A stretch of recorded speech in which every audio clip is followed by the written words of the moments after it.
Thank you for considering this invitation for an interview on our Voice of Data magazine, publication by Medical Corporation. So, and we really appreciate. So, for starters, you begin by introducing yourself, because I understand from the knowledge I have and from what your marketing expertise has said,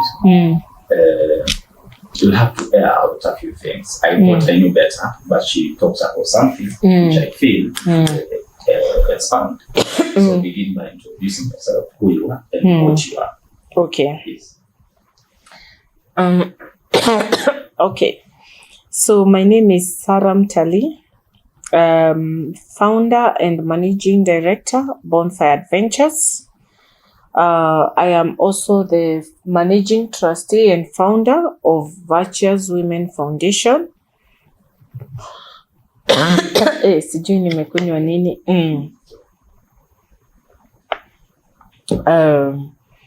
I also run a company called Starehe Africa Luxury Collection.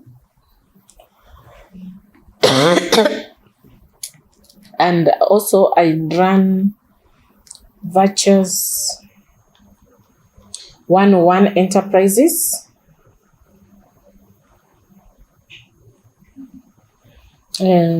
So under Virtuous 101 Enterprises, we have a goal to partner with 101 companies on different areas. For example, we have Virtuous Women Real Estate Company. We also have Virtuous Women Explorers Club. We also have Virtuous Women farm orchards and farmlands. So among these, we are going to do until they reach 101. So right now we've only done five partnerships out of 100. We still have 96 to go. 5 within a span of how many years? In the last 1 year. Is it global? The Virtuous 101 Enterprises, yeah, it's meant to partner with companies from all over the world as long as they have products that are being consumed by women. You know, it could be from fashion houses to food stores to, you know, whatever touches women. In whatever industry, we are partnering with them. There is one we are in discussion for the Virtuous Women Interiors.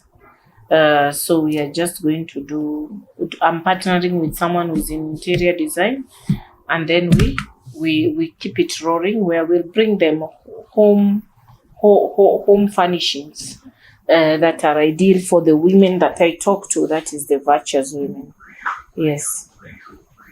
My questions for the day. First one.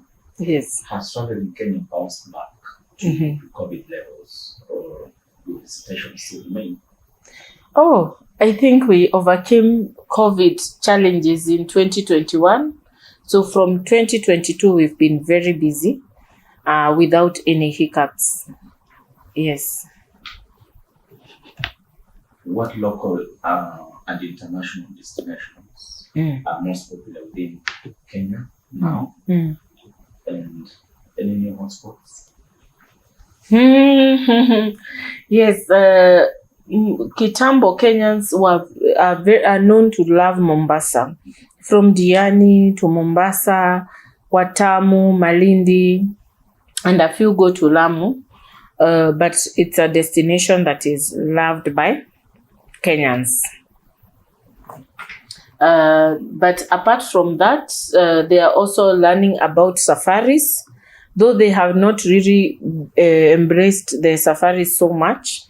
What is also becoming popular to Kenyans is the weekend getaway, Naivasha, Nanyuki, Abadeas.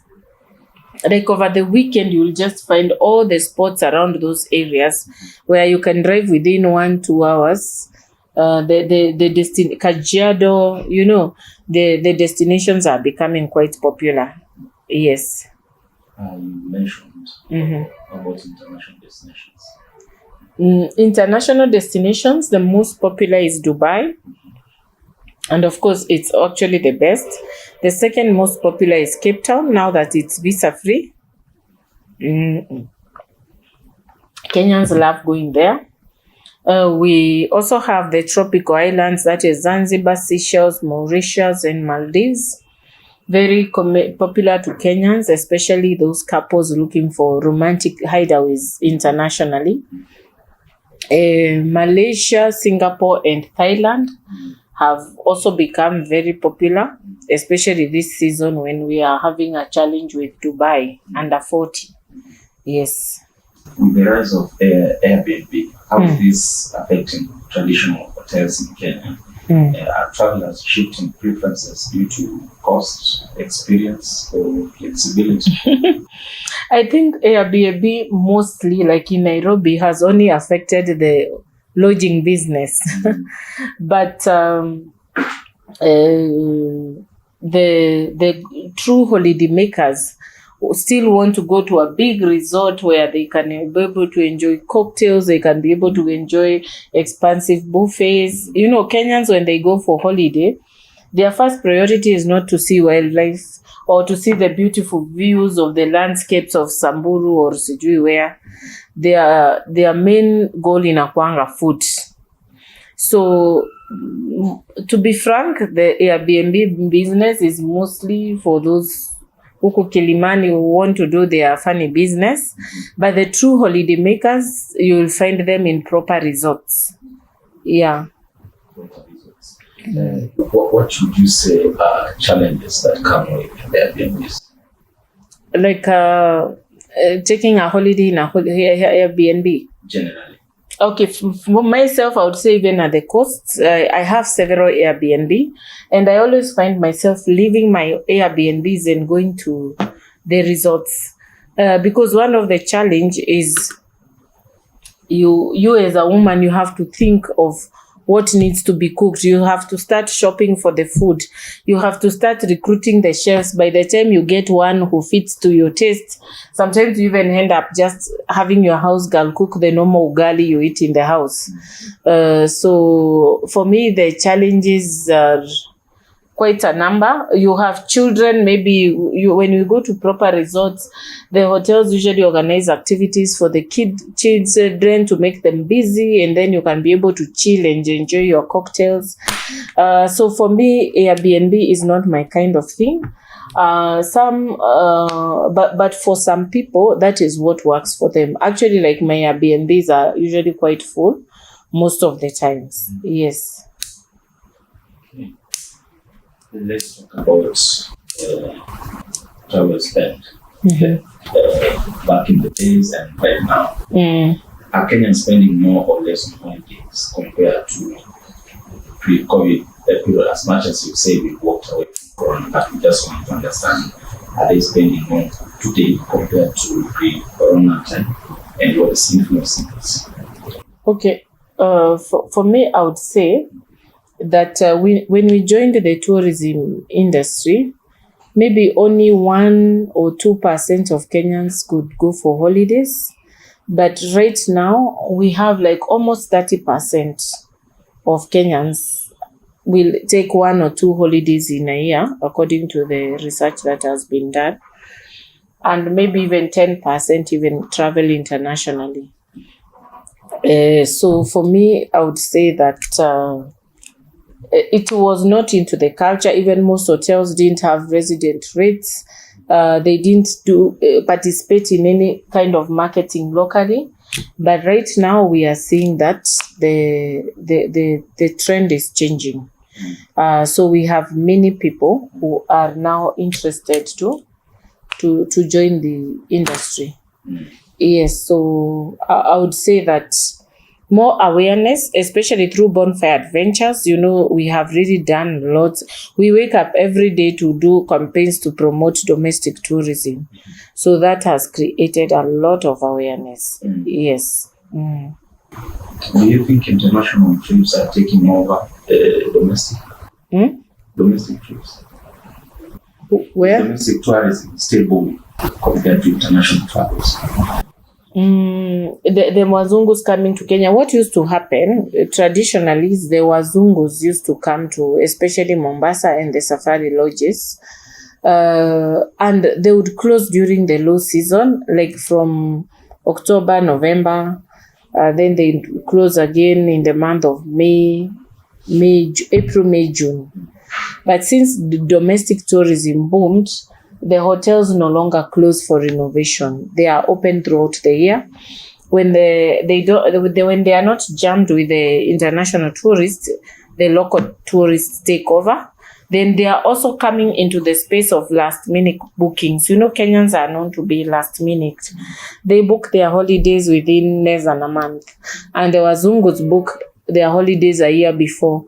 So the hotels now know the residents' rates will apply in those days that we cannot sell to the international markets cannot come. My sixth question will be on leisure, business and leisure. I'm not travelers combining business and leisure trips, and how is it shaping travel market perform in Kenya? Are clients combining business and leisure? Yes, they are.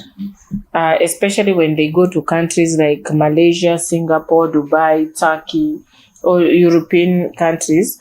So you find if you're going for like a conference that is happening for 3 days, most of us come and tell us that I want you to do for me a package for a week.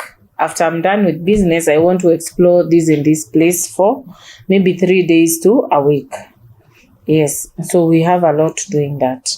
And then also the conferences that are happening in Kenya, we always participate. We are post-conference and pre-conference tours. Such a proposal, do they come as corporate or individual? How would you rate it? Some institutions, when they organize a conference, they ask us, like now there's a Standard Chartered Marathon that is happening. We have people coming from all over the world. So the marathon is happening on a specific day, but the people registering, we are assisting them book pre-marathon or post-marathon tours. Yes. How has technology, and in this regard, I'm talking about AI. How is AI? How has AI changed trip planning? Trip planning. Travel agency relevant? Yes, we still use AI, but of course the information on the AI is still not 100% correct. So that's where a travel agent comes in. And of course, we are relevant because we are still able to, AI cannot go to hotels and negotiate for very good rates. Some tours, whatever it may recommend in that itinerary may not work. So we still have to fine tune it and advise, because us, we've been there, we know some things that it may tell you. Sometimes you find that they don't capture some hotels that are not so active online, but when you come to us, we will tell you in a certain destination, this hotel is better than the other. So I would say AI will give you 50% of the info, but if you sit with a tour consultant, you are able to get like hands-on information or that is handpicked by someone who has experienced those destinations. Yes. What's your view as far as AI goes in the next 5? Will you do away with human interaction as far as tourism is concerned? Oh, okay. I don't think I don't know. We are yet to see. But when I look at things, even if you go to the robot cafe that is somewhere in Kilimani, they still, that one is more of like for the show. You still need to talk to a waiter. What do you think I should have in the menu? Nini. Like the machine can never be the same as human interaction. So I think it's like the way when these booking engines came, they still work. But like if you want to go to Dubai and you try to book through those booking engines and you try to book through Bonfire Adventures or maybe Virtuous Explorers, you will find that the rates, like the price you pay, I would tell you, like there's a time I wanted to go to Dubai on my own. Unajua ile unaenda like you don't want even people to know, even your staff, that you're going to Dubai. So I decided to just walk into one of the popular hotels, and I was coming from another country and I wanted to do a meeting in Dubai. So a hotel where we sell a package for like $300 for like a 4 nights, 5 days package. I was being charged how much? I was being charged quite a lot. I was being charged like almost $1,000 per night. The full package that we pay for 4 nights, including tours, that is the price I was being charged per night. So that's why I'm saying, even when the booking engines came, they still were not able to phase out the tours and travel agents. We are still a better option than booking with a booking engine. So I believe even when AI comes, it still will not be able to, but we will wait and see. If it phases us out, we'll be happy to do the next thing, that is hospitality. Because I don't know if even AI will cook for us in hotels and serve the buffets. When that time comes, maybe tutadil nayo. When it will be a better option. You use the term believe. You believe. Is Sara Mtalii an advocate of AI? Yes, actually, like before you came, I just had some team people. So when you come here, the first thing you're trained on all the AI tools that we use to work. You cannot, so a lot of people take a lot of time before they adjust. My next question is on matters climate change. Yes. And it's been President's call that we work towards that path. Is there a growing demand for eco-friendly or sustainable travel options in Kenya? Eco-friendly? Yeah. Is there? Eco-friendly.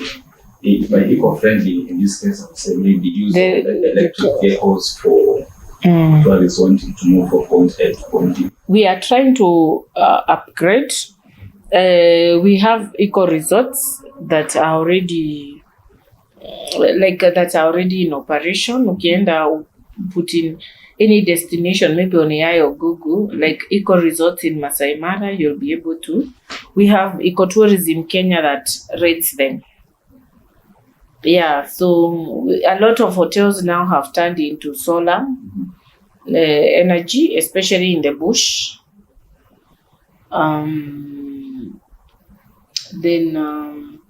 We also encourage those who are in hospitality to use a lot of tools to trade.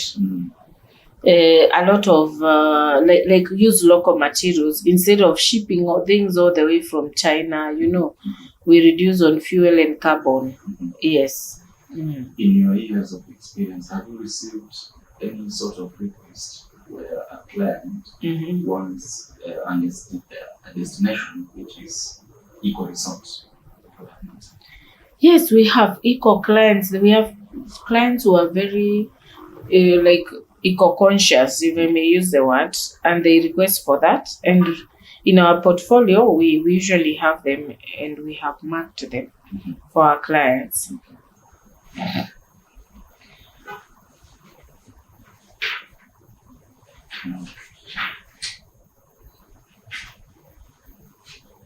I want us to talk challenges in the current market. What are the biggest operational challenges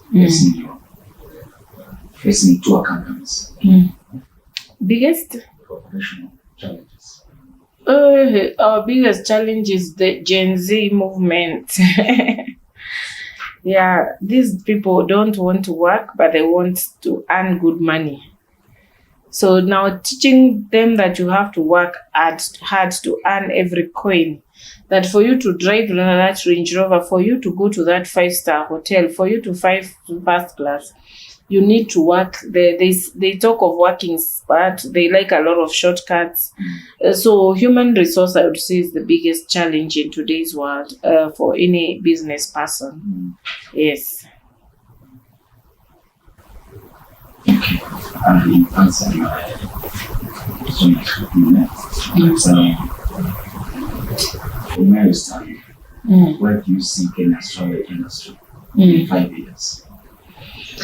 Kenya's travel industry in the next 5 years, And I in this see case, I wouldn't mind if you talked about Bonfire and Virtuous. Okay, what I would say is that I feel like Bonfire Adventures, we've been the pace setters of the tourism industry. I feel like right now domestic tourism bag has kicked, and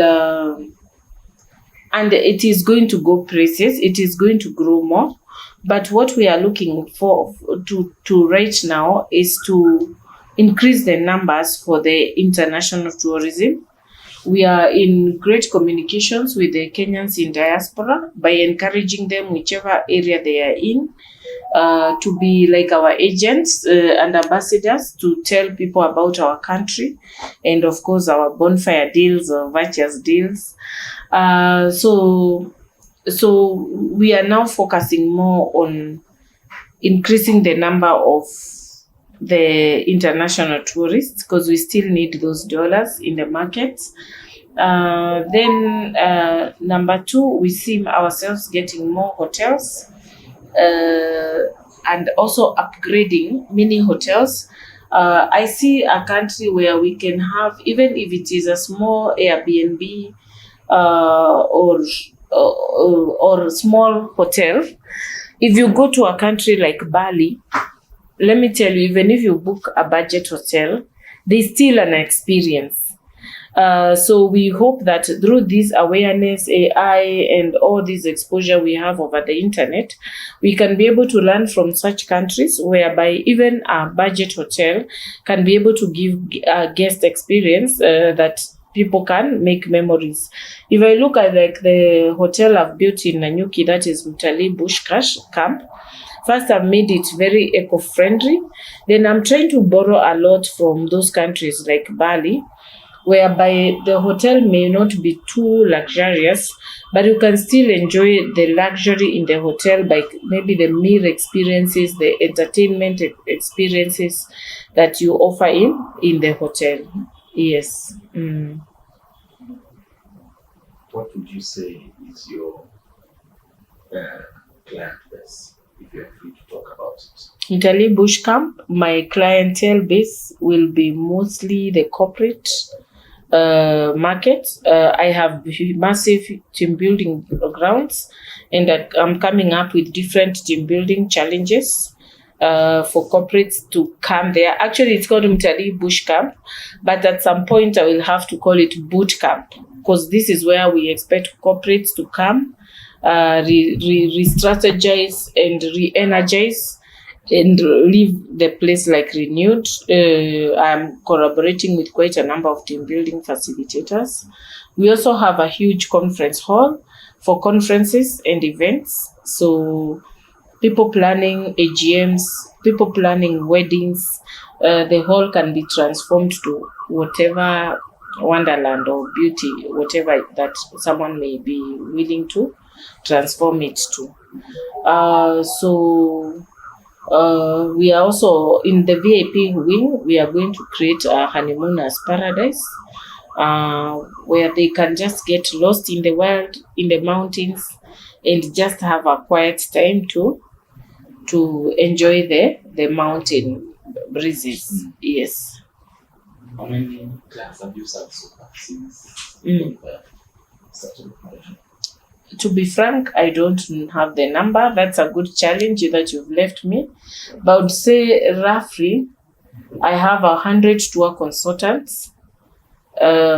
Each tour consultant is supposed to serve 100 clients. That brings to how many in a month? 10,000. Yes. So I serve roughly 10,000 clients every month. Some are repeat, some are new. closing remarks, under which I have 3 items. What's one piece of advice you give to someone planning a holiday in 2025? Some advice I would give someone planning a holiday in 2025. I would say I've been able to enjoy holidays in 2 ways. Sometimes, like over the weekend, I went to Nyuki with my colleagues. We didn't stay in an extra luxurious place, but we made memories. We had a good time and we made holidays. I've sometimes gone with friends to very ultra luxurious place, but people like hawana hiyo raha. So unakuta you there, but hata hiyo champagne I taste, ausikii rather. But like where I was, we even took Muratina and it was our tunasema tuwekewe kwa champagne glasses. So what I would say is before you go for any holiday, you need to first soul search and make sure you are ready. You're ready to enjoy. Yani you are in the spirit of holiday. When you're in the spirit of holiday, after when they are luxury or budget place, you will enjoy. But if you go to very you're in a toxic relationship or toxic environment and go to a very luxurious place, you might not enjoy. So first make sure that you work on yourself before you invest on a holiday so that you enjoy to the maximum. Surprising trend you've noticed recently? In holidays.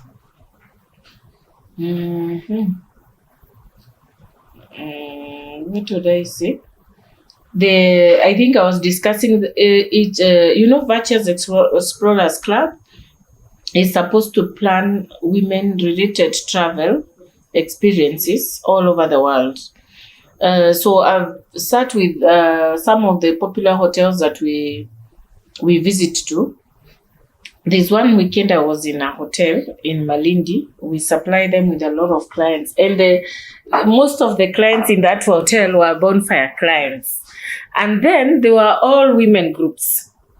So the manager of the hotel, what is this trend that is coming up? There are a lot of women groups traveling. Like this hotel this weekend is just full. So he was asking me why am I like not selling families and couples, which is their normal trend. It's now women groups, and then they find that these are dressed all white, these are in pink, these are in what? So we realized there is a trend of women who want to travel just without their children or without their men, just to unwind. And they seem to be having a lot of fun. But the ones who are with their families are just serious in one corner. So when you look at them, you can tell this one. So we really observed them together with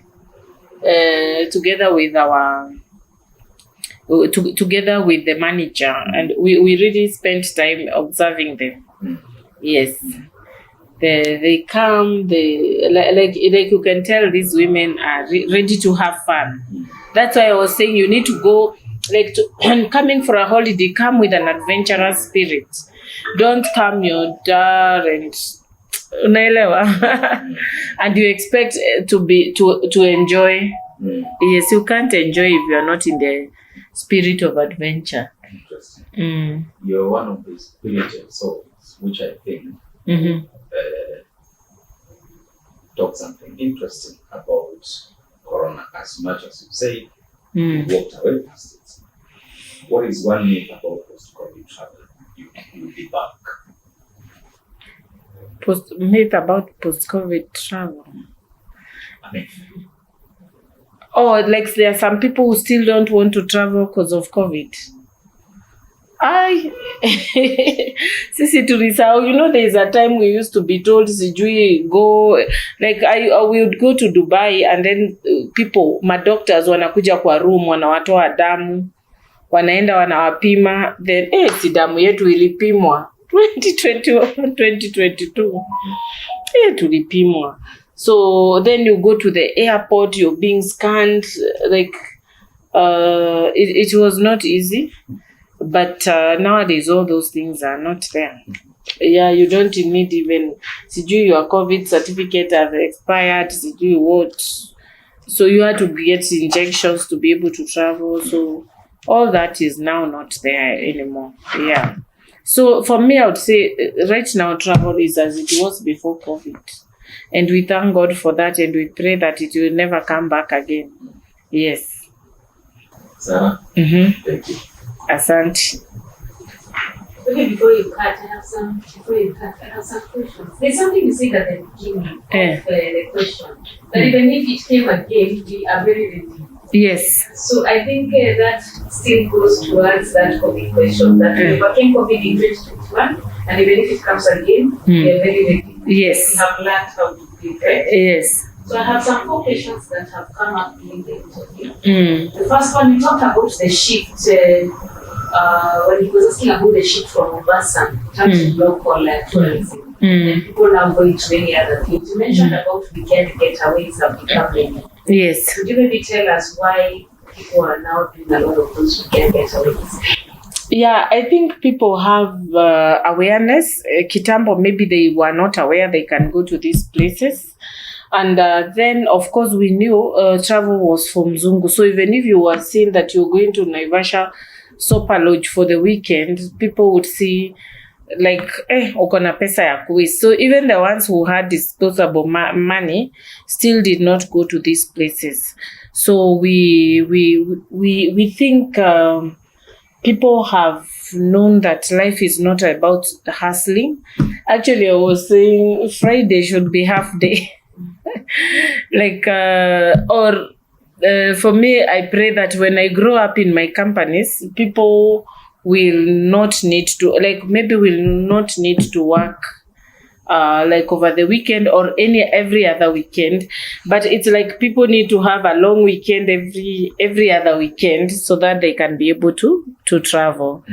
Yeah, so I don't know how to put it, but it's something that needs to be considered. Like it's something that is becoming like, kama me, if okay, I never stay in Nairobi for so long, but if I stay a whole month without going somewhere, I feel ni kama nimeshikana. Like right now, I'm just from Nanyuki, my aunt villas, and I felt so fresh. I was a bit stressed, but by the time I left there, we did some activities, ran in the fields. By the time unarudi tu una feel fresh. Yes. So millennials are opening up because we were not brought up by our parents knowing that we can just spend money. Yes. But somehow now we are starting to accept that. And yeah, even our children, the children of today's world, they know if it is my birthday, we need, like I hear my kids saying, this year I don't want to get away for my birthday. I want to do a party, or I want the weekend before to get away. Then on the weekend of my birthday, I want to do a party.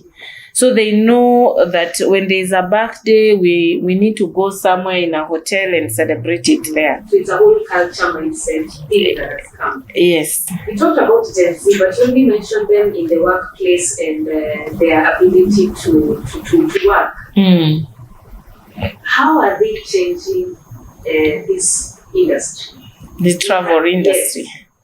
Hey, I think for them, like wanasemanga sherehe sheria. So for them, like going for the holidays now for them is like a must have. So most of them, like we have lipa pole pole, and they have learned to always put something on the holiday account. So I would say for them, the way I'm seeing them, we would think that they want to travel on budget, but I've realized they are very keen on traveling luxury, especially to Instagrammable hotspots.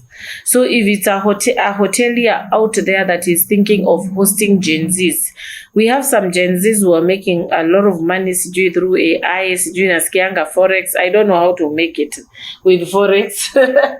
But this kind of Gen Zs this kind of Gen Zs who are making good money out there, they are going it big and they are going luxury. Yes, so we are waiting for that more Gen Zs to have money, because we know for them it will not be hard to convince them to go for a good holiday. Yes. So how do you see that will change your operations? Because we have seen a lot of the industries are having to align because of how the Gen Zs are taking up things. Even in products, you find that some products are having to realign themselves to fit in that market. So do you think there'll be a market shift once the Gen Zs? I have been telling hotels, especially the tented camps in the wilds, that the products are very good for the older generations, the millennials and boomers. The products, some of the safari camps, the products are very ideal for them, for those old generation. But a brand new Gen Z who is 26 years and has made money through those AI or Forex and wants to get away, if you take them to those top safari camps in the Mara, they might be a bit bored. So those places need to think of how do we incorporate this Gen Z in the wild. No. But maybe it's something that we need to research further and know how can we make a holiday fun for a Gen Z who has enough money to spend in the wild. Of course, they want to land in choppers. They want to do those Instagrammable things like the hot air balloons. They want maybe to go for horseback game drives. At the same time, they want to smoke their shisha at the Bonfire lounge, So we need to see how to make it fun. Maybe create some little fun at the pool where they can be able to have a pool party. Maybe have some outdoor jacuzzi with flower pools like we see in Bali. Sometimes, by the way, Bali should be the benchmark for Kenya. Maybe even have a jungle club. Like in Bali, they have a jungle pool club. Like you're in the jungle, but they have built a very interesting pool that you can swim in pools and jacuzzis. Like by the end of the day, like you need a whole day in that jungle club. So those are some of the things that we need to align so that Gen Zs can be able to have fun in our products. Yes. You talked about the mdogo malipa pole pole. So lipa pole pole. How is that coming along in terms of percentage? Like would you almost say 20% of your clients are opting for that, or is it 80% that are opting for that? I would say maybe 50% of our clients, they don't pay one-off, they pay pole pole. But we have those wenye tunasema wana make mado, wamejua siri za kutengeneza pesa na ma AI. They just come, boom, 1 million, where can I go? You need to be ready with full details and packages, yeah. All right. The last one was on regulations, taxes, government, anything you want to say around that in terms of this industry and how the regulations are looking, are they uptight? Do you feel that the government can do more? Are you guys also feeling maybe taxation is too high? Any comment you want to make around that in terms of the governance and regulations? I think what they need to do is to, what would I say on regulation? Maybe I've not been so keen because me hapo hiyo ni off the camera, but I'm just trying to think. There's a time we were complaining about VAT. It had really messed our business, and I think we've never recovered because we were charging VAT and Tanzania was not charging. So they need. So maybe what I would say is maybe the government needs to recognize and support the people who are really pushing this destination Kenya. Yeah, because when it happens, maybe, and they need to support based on the taxes that each person is paying. Yes. Yeah, so they can somehow see a way to encourage, like, you see, you've brought out 100 tourists who have paid park fee, who have paid hotel, so the hotel has been able to pay us more taxes. So this person who has done this work to encourage these tourists to come into Kenya, how can also the government give an incentive to such a person? Yes. Yes. So I feel it would really go a long way. Yes, because we have Kenyans in all corners.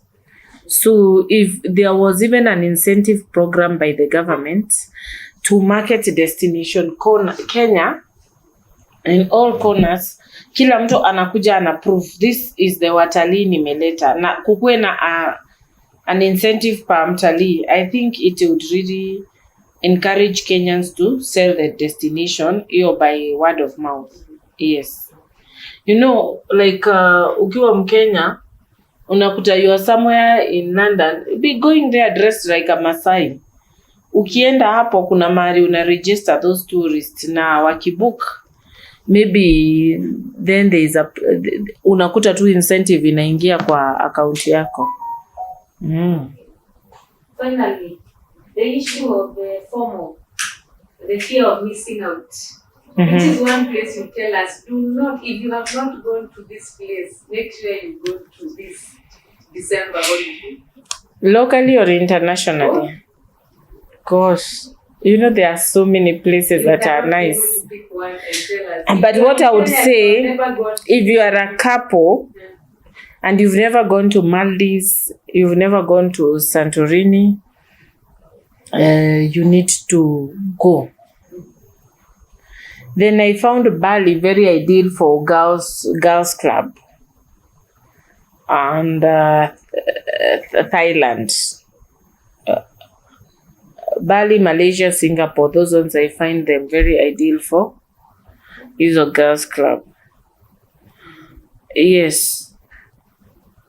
Locally. Locally, maybe I would go choosing in every destination my favorites. So where would I start? Diani, my favorite is always Swahili Beach. Mombasa, it's always Sarova White Sands. Then Watamu is always Hemingways. Malindi is always Billionaires. So that's along the Kenyan coast. Then if we go to the bush, let me start with from Nanyuki, we have Fairmount, Mount Kenya. Then where else? Samburu, my favorite, it's called Surani. Then we go to Masai Mara, a Mayan luxury camp. In the Nakuru, I love Nakuru Sopa because of views. Then in Amboseli, we have Amboseli, which is my favorite. Or Tukai, because it has very beautiful views of the mountain. And then Savo, I love Finch Hamptons. Yes, I think per destination, those are my favorites. Yes. Your favorite weekend getaway? My favorite weekend getaway is to Fairmount, Mount Kenya. But it depends. That is if I am going with someone special. For now, I don't have someone special. Like we were there over the weekend and baridi natuweza. Tunasema this place is very ideal for couples.